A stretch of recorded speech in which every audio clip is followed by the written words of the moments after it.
आप सभी का स्वागत है दोस्तों रणभूमि मैथ्स पर। दोस्तों आज के इस वीडियो में मैं आपको एसएससी जीडी के लिए और एमटीएस सीएचएसएल लगभग सभी एग्जामों में ये इस प्रकार का मैथमेटिकल ऑपरेशन पर आधारित एक ना एक रीजनिंग जरूर रहता है। तो दोस्तों जैसा कि आप वीडियो में देख पा रहे हैं, पहला जो आपको क्वेश्चन दिया गया है, कहा गया है कि इसमें चिन्हों को इंटरचेंज करना है और इसमें कौन सा चिन्ह जो है सही होगा ऑप्शन, ये आपको बताना है। तो जैसा कि आप पहले प्रश्न में देख पा रहे हैं कि आपको दिया गया है संख्या, देखिए क्या दिया गया है। क्वेश्चन नंबर 1 में आपको जैसे यहाँ दिया गया है 20 into 12 plus 4 minus 8 divided by 4। कहा जा रहा है कि इसका मान बताएं। यदि आपको देखिए एक कोड दे दिया गया है कि यदि प्लस को क्या लिखा जाए, घटाओ लिखा जाए, ठीक है, या माइनस को प्लस लिखा जाए। देखिए दिया गया है गुणा को अगर घटाओ लिखें, प्लस को अगर भाग लिखा जाए, है ना, घटाओ के जगह अगर जोड़ लिखा जाए और भाग के जगह अगर गुणा लिखा जाए। तो मेरे बच्चों यहाँ बारी बारी से आपको ऑप्शन पढ़ना है और ऑप्शन को पढ़ करके फटाक से आपको आंसर निकालना है। तो सबसे पहले बच्चों मैं आपको इस वीडियो के स्टार्टिंग में ये समझाना चाहता हूं कि ये है तो बहुत ही आसान, मगर इसमें सबसे ज्यादा बच्चे गलत आंसर निकाल कर लाते हैं। तो इसी से हमें बचना है और आज का वीडियो इसी पर आधारित है कि इसमें जो मैं आपको लगभग 3 टाइप के प्रश्न बताऊंगा और सबके 2-2 एग्जाम्पल बताऊंगा, ताकि एग्जाम में दोस्तों आज के वीडियो को देखने से आपका कम से कम 1 और कभी कभी 2-2 प्रश्न ऐसा पूछ दिया जाता है तो 2 मार्क्स तो आपका पक्का हो ही जाएगा। तो चलिए दोस्तों, जैसा कि आप ऑप्शन में देख पा रहे हैं यहां पर दिया, चलिए मैं आपको एक सीधी सी बात बताता हूं कि सबसे पहले तो दोस्तों भी बॉडमास वाला रूल आप सभी को पता होना चाहिए और इस पर आधारित मैंने एक बेसिक वीडियो भी बना रखा है, तो आप मेरे प्लेलिस्ट में जाकर इस वीडियो को देख सकते हैं। तो दोस्तों सबसे पहले वी बॉडमास का मतलब आपको पता ही होगा कि वेनिकुलम ब्रैकेट ऑफ यानी का, D for division, M for multiplication, A for addition and S for subtraction, यानी जोड़ घटाव गुणा भागा यही होता है भैया। पहले हमें किसका काम करना है, तो सबसे पहले ऑप्शन से बारी बारी आपको एक एक उठाना पड़ेगा ऑप्शन और यहां पर बिठा करके चेक करोगे। तो हो सकता है कि इसमें आपको थोड़ा समय ज्यादा लगे, मगर शुरू में आपको अभ्यास ऐसे ही करना है। तो चलिए मैं क्या करता हूं दोस्तों, उल्टा ऑप्शन उठाता हूं, जैसे डी हुआ, सी हुआ, ऐसे, क्योंकि ज्यादातर इन सभी प्रश्नों का आंसर मैक्सिमम टाइम देखा गया है कि लास्ट में ही रहता है, ताकि ए बी सी आप ऑप्शन को पकड़ के यहां बैठाएं और आपका टाइम वेस्ट हो। क्योंकि परीक्षा में एग्जामिनर यही चाहता है दोस्तों कि आपको ज्यादा से ज्यादा समय लगे, दिक्कत हो परीक्षा में आपको क्वेश्चन को समझने में या सॉल्व करने में। इससे क्या होगा कि दोस्तों एग्जाम का पैटर्न थोड़ा कठिन हो जाता है। तो चलिए मैं यहाँ पर ऑप्शन सी पहले ले लेता हूं। मैं आपको एक एग्जांपल सॉल्व करके दिखाता हूं कि चलिए अगर देखिए यहाँ हमने 20 लिखना, हमने लिख दिया 20। गुणा को क्या लिखा गया, पढ़िए जरा ध्यान से। तो गुणा को लिखा गया क्या, घटाओ, है ना। तो चलिए अब यहां देखिए, यहां पर जो भी ऑप्शन है, अगर यहां सी दिया है एबीसी मतलब वैल्यू पुट करना, तो गुणा को हमने लिखना है घटाओ, तो लिख दिया। 12 है तो 12। प्लस को क्या लिखना है दोस्तों, प्लस को लिखना है भाग, हमें जस्ट साइन चेंज करना है, ये सबसे आसान टाइप होता है। और उसके बाद देखिए माइनस को क्या लिखा है, तो माइनस को लिख दिया है प्लस, तो प्लस लिख देंगे। और फिर भाग को देखिए क्या लिखा, भाग को लिखा गया गुणा। अब सिंपल दोस्तों देखिए, जो साइन दिया गया था उसका कोड में साइन कुछ और होगा, ये आपको दे दिया गया, हमने इसे अब लिख दिया। अब सिंपल बॉडमास का रूल यूज करके हमें इसे सॉल्व करना है। तो सबसे पहले देखिए किसका काम होगा, तो वेनिकुलम नहीं है, ब्रैकेट नहीं है, का नहीं है, यानी ऊपर से ये 3 नहीं है, इसमें से किसी का भी काम है ही नहीं। तो अब देखो सबसे पहले किसका काम करेंगे, डी फॉर डिवीजन यानी भाग का, फिर गुणा का, फिर जोड़ का, फिर घटाव का। तो सबसे पहले हमें भाग का काम करना, तो देखो 4 से 3 में भाग दे, 12 में भाग दे देंगे तो कितना होगा, 4 3 12। और एकदम जंप मत करना, जब अभ्यास हो जाए तभी जंप करना, नहीं तो भैया 1-2 लाइन लिखना पड़ेगा, इजीली सॉल्व हो जाएगा। और ये देखो गुणा है, भाग के बाद किसका काम होता है, गुणा का, तो 8 चौके 32। तो देखो ये हो गया सिंपल। अब देखो यहाँ आप प्लस माइनस में आप किसी का भी काम पहले करिए, कोई फर्क नहीं पड़ता, क्योंकि जोड़ घटाकर एक ही चीज आना है। फिर भी नियम से चलते हैं दोस्तों, जोड़ का काम करना, ये भी 20 और ये 32 कितने हो गए मेरे भाई, 52 हो गए। और घटाव में हो गया 3, और घटा दीजिए 52 में से 3 गया, हो गया 49, यानी कि ऑप्शन नंबर सी आपको दिख रहा होगा, तो जो आपके प्रश्न का बिल्कुल सही जवाब होगा। तो आ गई बात समझ में। तो ये एक बेसिक टाइप है, ये पूछा जाता है कि साइन दे दिया है, क्वेश्चन दे दिया, केवल साइन का कोड अलग अलग है, बिठा देना है। आइए मैं आपको इसी पर एक दूसरे टाइप का भी प्रश्न बता देता हूं। आजकल अल्फाबेट वाले प्रश्न पूछे जा रहे हैं, चलिए हम उसे भी सॉल्व करके दिखाते हैं। अब देखिए दोस्तों, जो अगला प्रश्न आपको दिख रहा है स्क्रीन पर, देखिए दिया गया है, यहां पर लिख देता हूं मैं, इसे दिया गया 20p 2q 6y 5। कहा जा रहा है कि इसका मान क्या होगा। अगर देखिए ऊपर में आपको कोड दे दिया गया कि q का मतलब हो गया प्लस, y का मतलब माइनस, z का मतलब भाग और p का मतलब गुणा।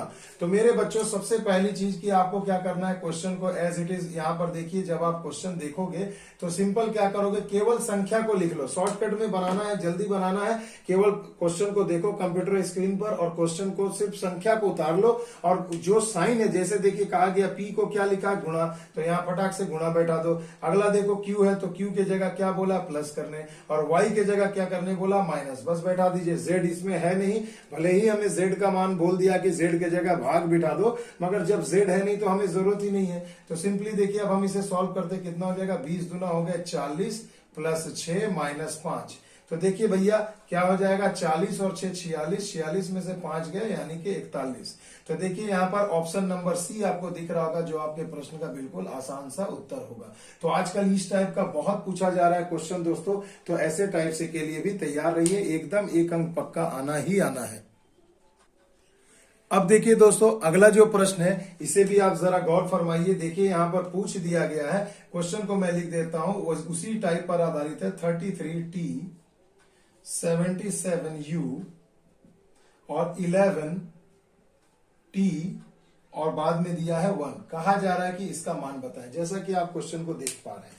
तो देखिए दोस्तों, जब इसमें पूछा जा रहा है तो हमें करना क्या है, सिंपली बस इसके साइन को चेंज कर देना है। तो देखो यहाँ t को क्या लिखा है, प्लस, तो 33, उसके बाद t के जगह प्लस लिख देंगे। 77 u के जगह बोला गया हमें क्या, माइनस, तो माइनस 11t, t के जगह फिर हम लिखेंगे भाई प्लस, और यहाँ पर 1 हो जाएगा। तो देखो यहाँ पर सबका मान हमने यहाँ पर इजिली बिठा दिया। अब हमें क्या करना भाई साहब, बस सिंपली इसे सॉल्व करना है। तो जैसे ही आप सॉल्व करोगे तो देखो ये कितना हो जाएगा, 70 और 30 100 और 7 3 10 110, और यहाँ हो जाएगा ये माइनस 11 प्लस 1। अब देखो 110 और 1 हो गए 111, उसमें से 11 घटा दो तो कितना आ जाएगा, 100। तो देखिए आपका जवाब निकल करके आ गया 100, यानी कि ऑप्शन नंबर ए। तो देखिए कितनी आसानी से सॉल्व हो गया। तो ये इस टाइप का भैया प्रश्न परीक्षा में पूछा जाता है। आइए चलिए बच्चों चलते हैं अब अगले टाइप की ओर, उसे भी जरा ध्यान से देख लेते हैं। तो देखिए दोस्तों, अब इस प्रश्न में जरा गौर फरमाइए। देखिए आपको यहाँ पर सभी स्टार मार्क करके दे दिया गया और कहा जा रहा है 4 ऑप्शन आपको दे दिया गया कि चारों ऑप्शन में कौन सा ऑप्शन का दिया गया चिन्ह बिठाएंगे तो आपको क्वेश्चन में इक्वल आ जाएगा। इक्वल के दाएं तरफ और बाएं तरफ दोनों तरफ क्या है, समान आना चाहिए। तो ये एक बहुत ही बेहतरीन टाइप है और सबसे ज्यादा यही परीक्षा में पूछा जाता है बच्चों। तो आइए चलिए मैं चुटकियों में उड़ाना इसे आपको सिखाता हूं। तो देखिए सबसे पहले देखिए दोस्तों, मैं ले लेता हूं, पहले क्या करता हूं ना, डिजिट को लिख लो और आपको स्टार मार्क लिखने की जरूरत नहीं, क्योंकि वहां आप डायरेक्ट ऑप्शन से साइन बिठाओगे। तो 240 है, उसके बाद है 40, फिर है मेरे भाई 8, उसके बाद है 60 और उसके बाद है 185। तो अब देखिए थोड़ा सा सतर्क रहिएगा साइन बिठाने के पहले। सबसे पहले देखिए भाई मेरे ये संख्याएं दी गई हैं और इनके बीच में क्या निशान बैठाओगे तो बराबर के बाएं तरफ और दाएं तरफ सेम आना चाहिए, यही ना कहा गया है। तो सबसे पहले चारों ऑप्शन को आप ध्यान से देखिए। चारों ऑप्शन में मेरे बच्चों क्या मिल रहा है आपको, तो देखिए सबके लास्ट में, चारों ऑप्शन में सबसे लास्ट में इक्वल है, यानी ये बात तो कंफर्म हो गई कि भैया यहाँ पर सबसे आखिरी जो चिन्ह होगा 185 है। तो चलो राहत की सांस लो मेरे भाई, ये तो पता चल गया कि अब लेफ्ट साइड में जितना भी ये डिजिट है इसे सॉल्व करके आपको 185 के इक्वल लाना है, और जिस ऑप्शन को बिठाने से इक्वल में 185 लेफ्ट साइड भी आ जाए वही आपके सवाल का जवाब होगा। तो आई होप आपको कंसेप्ट तो समझ में आ गया कि कैसे प्रश्न को पढ़ना और सॉल्व करना है। तो चलिए अब ऑप्शन को हम लोग बारी बारी से देखते हैं। तो ज्यादातर ऑप्शन देखिएगा दोस्तों, ऐसे प्रश्न में पहला जल्दी होता नहीं है, फिर भी ये कोई बात नहीं हुई कि पहला नहीं होता है, बट मैक्सिमम टाइम ऐसा नहीं होता है। तो मेरे बच्चों थोड़ा सा सतर्क रहिएगा क्योंकि गलती ना करें। तो चलिए मैं पहले आपको एक गलत ऑप्शन लेकर दिखाता हूं कि चलिए अगर पहला ऑप्शन ए है, अगर मैं यहां पे बिठा दूं भाग, उसके बाद देखिए है गुणा और फिर है प्लस और फिर है इक्वल, तो क्या इसे सॉल्व करने से 185 आता है? तो चलिए मैं जरा सॉल्व करता हूं। तो देखो 40 से इसमें भाग दे दिया तो 6 बार इंटू 8 और हो गया प्लस 60, 6 8 48 और प्लस 60 जरा मैं करूं तो कितना आ जाएगा मेरे भाई, 8 और 6 4 10, 108। और देखो बराबर में मुझे चाहिए 185। नहीं आया ना मेरे बच्चों, यानी कि बच्चों समझ लो ये ऑप्शन नहीं है। तो इस प्रकार से बारी बारी से आप ऑप्शन बिठाओगे तो जिसमें आपका इक्वल 185 आएगा वही जवाब हो जाएगा। तो मगर अब इसके लिए ट्रिक क्या है, जिसके लिए आज आप ये बैठकर ये वीडियो देख रहे हो, तो ट्रिक ये है दोस्तों, कोशिश करना या तो सबसे आखिरी वाला ऑप्शन डी ले लो, सी ले लो, और नहीं जब सी और डी में भी नहीं आए तो ए और बी में से कोई एक तो होगा ही। मगर कोशिश करिएगा ऐसे प्रश्नों में ज्यादातर आपका आंसर जो होता है वो आखिर से शुरू होता है, यानी सी डी में से ज्यादा प्रोबेबिलिटी रहती है। कोई कन्फिक्स्ड रूल नहीं है, बट मैं आपको समय बचाने के लिए बता रहा हूं एग्जाम में। चलिए आइए, ऐसे तो नहीं हुआ, अब चलिए हम लोग दूसरा ऑप्शन ले लेते हैं। तो चलिए अब देखिए दूसरा जो ऑप्शन है जो मैं आपको बताना चाह रहा हूं, चलिए मैं डी ऑप्शन ले लेता हूं। तो डी में देखिए यहां पर हमें क्या क्या दिया गया है। तो सबसे पहले देखिए डी में हमें दिया गया है क्या, सी डी जो भी है। तो डी में देखिए यहां पर हमें दे दिया भाग, फिर प्लस, फिर ये। तो चलिए अब मैं इसे भी पुट करके देखता हूं। तो देखिए ये माइनस हो गया, उसके बाद प्लस हो गया, फिर भाग हो गया, और यहाँ इक्वल हो गया।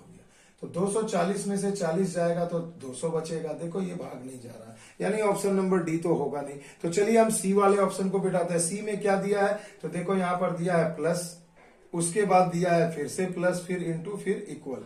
तो ये भी तो मुझे लग रहा है ये गड़बड़ है भाई, इसमें नहीं होना चाहिए।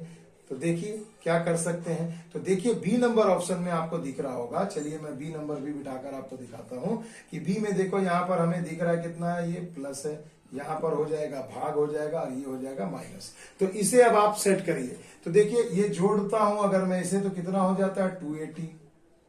मगर मेरे बच्चों देखो यही गलती होती है जो अभी मैं कर रहा था। 280 अगर आप जोड़ दोगे तो देखो बॉडमास के रूल को आपने तोड़ दिया। आपने करना क्या, सबसे पहले देखिए भाग लगाना है। तो ये हमने लिखा 240, यहाँ प्लस है, रहने दो, भाग का काम पहले होता है मेरे भाई। तो 8 पंजे 40, देखो 5 बार में चला गया, ये आ गया 60। तो ये हो गया 245 माइनस 60। तो देखो घटा दीजिए तो देखो 185 मिल गया, जो कि इक्वल है राइट हैंड साइड का। तो देखो 185 कब मिला, जब आपने ऑप्शन में ये बी नंबर वाला बिठाया। तो यानी यही जो ऑप्शन होगा ये आपके प्रश्न का बिल्कुल सही जवाब हो जाएगा। आ गई बात समझ में। तो देखिए इस प्रकार से सॉल्व करना है। नहीं समझ में अगर आया कोई बात नहीं, आइए एक क्वेश्चन में आपको और दिखा देता हूं। तो देखिए दोस्तों अगला क्वेश्चन आप स्क्रीन पर देख रहे हैं, यहां पर देखिए दिया गया है 32। मैं सिर्फ संख्या लिख ले रहा हूं, 8, उसके बाद 14, फिर लिखा गया 7, और उसके बाद दिया गया है 16। अब देखो इस प्रश्न में एक गौर करने वाली बात यह है कि देखो दो ऑप्शन में, यानी ऑप्शन नंबर ए, सी और डी, यानी 3 ऑप्शन में देखिए लास्ट में आपका इक्वल दिया गया, बराबर का चिन्ह दिया गया है। यानी इससे हमें यह पता चल सकता है कि भैया चलो मैं इसे बराबर वाला ही ले लेता हूं, यानी ए, सी और डी में से कोई भी आप एक ऑप्शन बैठा सकते हैं।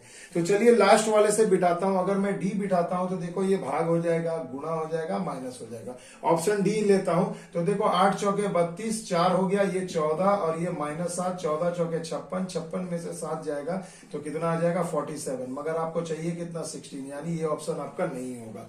तो चलिए भैया नहीं होगा, तो चलिए अब मैं दूसरा ऑप्शन ले लेता हूं। तो दूसरा यानी कि सी नंबर ऑप्शन भी हम लोग लेकर चेक कर सकते हैं। तो सी नंबर वाले ऑप्शन में चलिए भाई क्या कर सकते हैं अपन। तो देखो सबसे पहले है माइनस, फिर है गुणा, और उसके बाद है भाग। तो चलिए इसे भी हम लोग करके चेक कर सकते हैं, शायद यहीं से हमारा आंसर आ जाए, है ना मेरे भाई। तो देखिए सबसे पहले हमें बॉडमास के रूल के हिसाब से 7 से 14 में भाग देना है। तो देखो 32 माइनस 8 हमने लिख दिया, 7 दूनी 14 यानी 2 बार में हो गया। अब देखो मेरे भाई 8 दूनी 16, गुणा का काम पहले होगा। तो 32 में से 16 गया तो आ गया 16, जो कि बराबर है राइट हैंड साइड का। तो जी हाँ मेरे दोस्तों, यानी ऑप्शन नंबर सी आपके प्रश्न का बिल्कुल सही जवाब होगा। तो देखिए ये टाइप भी हमने कितनी आसानी से सीख लिया। आइए एक और आखिरी टाइप है जो सबसे ज्यादा बच्चों को परेशान करता है, उसे भी हम लोग सीख लेते हैं। तो देखिए मेरे बच्चों, अब अगला जो प्रश्न है इसे थोड़ा गौर से देखिएगा। देखिए इसमें आपको कहा गया है कि जो भी आपको सवाल दिया गया है इसमें से किन 2 चिन्हों को बदलने से ये बिल्कुल इक्वल के बराबर जो आपको दिख रहा है 16 ये आ जाएगा। यानी कहा गया किन 2 चिन्हों को बदलना है। तो चलिए पहले मैं क्वेश्चन को लिख लेता हूं, 8 भाग 4 माइनस 18 प्लस 12 गुणा 6 बराबर 16। ये आपको दे दिया गया है। अब कहा जा रहा है कि 4 ऑप्शन आपको दिए गए हैं, इन चारों ऑप्शन में से कौन सा ऑप्शन पुट करने से क्या होगा, चिन्हों को, 2 चिन्हों को स्थान बदल देने से ये बराबर में 16 बाएं तरफ और दाहिने तरफ तो है ही, ये दोनों इक्वल हो जाएंगे। तो मेरे बच्चों फिर से वही ट्रिक, सी या डी को पहले प्रयास करिएगा क्योंकि ज्यादातर आंसर इसी सब में निकलते हैं। तो चलिए मैं क्या करता हूं, पहले चिन्ह को बदलता हूं। तो जैसे कि अगर मुझे सी मेरे को मन कर रहा है कि चलिए मैं देख लेता हूं कि सी में ऑप्शन दिया गया कि गुणा और भाग, मतलब क्या है कि गुणा के स्थान पे भाग लिख देना है और भाग के स्थान पे गुणा। तो चलिए देखिए सवाल क्या हो जाएगा कि गुणा के स्थान पर भाग लिखना है, यानी कि इस भाग के जगह पर मैं क्या लिख दूंगा, गुणा लिख दूंगा। तो देखो भाग के स्थान पर गुणा लिखना, चलिए हमने लिख दिया, और गुणा के स्थान पे क्या लिखना है, हमें भाग लिख देना है। तो चलिए देखिए क्या ऐसा करने से 16 आ रहा है, बस यही आपको करना है। तो चलिए देखिए पहले मैं 6 से भाग लगाया, यहाँ 2 हो गए, प्लस 18 हो गए, माइनस में 8 चौके 32 हो गए। अब जरा देखिए भाई 32 और 2 कितने होते हैं मेरे भाई, 34 हो गए, माइनस 18 यानी कितना हो गया मेरे भाई, घटा लो तो देखो 16 आ गया। तो देखिए 16 आ गया जो कि राइट हैंड साइड का बिल्कुल इक्वल है, यानी कि मेरे बच्चों आप कह सकते हो कि ऑप्शन नंबर सी आपके प्रश्न का बिल्कुल सही जवाब है। यानी भाग और गुणा के चिन्ह को अगर मैं इंटरचेंज कर दूं, उनको चेंज कर दूं, उनके स्थान को बदल दूं, यानी भाग के जगह पे गुणा और गुणा के जगह पे भाग रख दूं, तो ये इक्वेशन बिल्कुल बैलेंस हो जाएगा। ठीक है, तो इस प्रकार का एक क्वेश्चन बिल्कुल आएगा। और देखिए मैं प्रूफ के साथ दिखा रहा हूं कि पहले प्रयास करना ऑप्शन सी डी ना हो तब ए बी में से कुछ होगा, बट मैक्सिमम समय में ए से मत शुरू करना क्योंकि उसमें बहुत कम आंसर होते हैं और जिसके कारण क्या होता है आपका समय बर्बाद हो जाता है। आ गई बात समझ में? तो ये एक टाइप हो गया। अब आइए मैं आपको एक और जबरदस्त इसी से और एक प्रो लेवल के क्वेश्चन में लेकर चलता हूं जो एमटीएस में पूछा गया था पिछले बार और एसएससी जीडी में भी पूछा जा सकता है और लगभग सारे एग्जाम में पूछे जा सकते हैं। तो आइए उस क्वेश्चन को भी हम लोग कर लेते हैं। अब देखिए दोस्तों, अगला जो ये क्वेश्चन आपके स्क्रीन पर है इसे जरा गौर से समझिएगा। देखिए कहा गया है ना कि ये जो इक्वेशन आपको एक दिया गया है, इनमें से कौन सी 2 संख्या और कौन से 2 चिन्हों को अदल बदल कर देने से ये इक्वेशन बिल्कुल संतुलित हो जाएगा, यानी एक बैलेंस्ड इक्वेशन हो जाएगा। यानी इक्वल में 86 ही लाना है, मगर इसको अगर आप सॉल्व करोगे तो देखो 86 नहीं आ रहा। तो कोई 2 संख्या और कोई 2 चिन्ह को आपको अदल बदल करना है, इंटरचेंज कर देना है। तो चलिए दोस्तों, इसमें क्या करेंगे भाई, ये थोड़ा जटिल हो जाता है, तो इसमें आपको कुछ करना नहीं है। आप पहले नंबर ऑप्शन से ही शुरू करिए और प्रयास करिए। तो देखिए दोस्तों, पहले समझो क्वेश्चन, तो कितने बच्चे परीक्षा में समझ ही नहीं पाते हैं, तो चलिए उन्हें पहले मैं समझाता हूं। तो देखिए अगर आपको कहा जा रहा है कि पहला ऑप्शन में कि 4 और 3, तो इसका मतलब क्या हुआ कि जहां पर आपको 4 दिख रहा है उसको वहां पर आप 3 लिख दें और जहां 3 दिख रहा है वहां पर आप 4 लिख दीजिए। तो चलिए सबसे पहले यही ऑप्शन के हिसाब से बैठाते हैं। पहला ऑप्शन हमें दिया है 4 तथा 3 और भाग तथा माइनस को इंटरचेंज करना, यही ना ऑप्शन है। तो चलिए मैं 4 के जगह 3 लिखता, तो देखो भैया 4 कहाँ है, देखो 3 दिख गया। तो 3 के जगह पे अपन इसे मिटाकर क्या लिख देंगे मेरे भाई, 4 लिख देंगे। ठीक है, और अब देखो और कहीं 4 है, तो जी हाँ बच्चों 4 है, तो 4 के जगह पे हम क्या लिख देंगे, 3 लिख देंगे। तो देखो इसका काम हो गया खत्म। अब क्या है, उसी ऑप्शन में दूसरा जो पार्ट है, कहा जा रहा भाग के जगह पे घटाव लिखिए। तो चलिए मैं भाग को घटाव से रिप्लेस कर देता हूं। तो भाई तब जब माइनस है तो माइनस को आपको क्या डिवीजन यानी भाग से रिप्लेस करना होगा। तो देखिए अब आपने अकॉर्डिंग टू ऑप्शन नंबर 1 सारे चीजें लिख दी हैं। अब इसे आपको भी बॉडमास का प्रयोग करके आपको देखना है कि ये 86 के बराबर आ रहा है कि नहीं आ रहा है। तो चलिए चेक करते हैं भैया। तो सबसे पहले देखो, यहां देखो ये भाग से शुरू करेंगे तो क्या होगा, 13 छके 78 यानी 6 बार में कट गया ये 46 और इसे गुणा करो 7 8 56 के 6 हासिल 5 7 एकम 7 5 12 यानी 126। 18 7 126 होता है ना। ठीक है, अब देखिए अब क्या करना, प्लस करना। तो 126 में 6 जोड़ेंगे तो कितना हो जाएगा 132 और इसमें से आपको 46 घटाना है। तो देखो 16 में से 6 गए 6, 12 में से 8 गए 4 गए 8 हो गए यानी 86। तो देखो इक्वल टू 86 आ गया ना। यानी कि आपको पता चल गया कि ऑप्शन नंबर ए के अनुसार हमने दोनों अंकों को और चिन्हों को बदला तो हमारा आंसर मिल गया, यानी इक्वल हो गया, संतुलित हो गया, यानी कि option number A is the right answer. तो देखो मेरे बच्चों, ये एक छोटा सा मेरा प्रयास था। ये जो मैंने 3 वैरायटी के आपको प्रश्न बताए, 100% आप लिख लो, ये जीडी में आपको मिलेगा। तो अगर वीडियो अच्छा लगे तो लाइक शेयर एंड सब्सक्राइब जरूर करिएगा दोस्तों। बने रहिए रणभूमि मैथ्स के साथ, आपको फायदा ही मिलेगा और एक अंक आपका आज के इस वीडियो से को देखने के बाद पक्का हो गया। तो चलिए दोस्तों, मिलते हैं अगले वीडियो में। तब तक के लिए दोस्तों जय हिंद, जय भारत।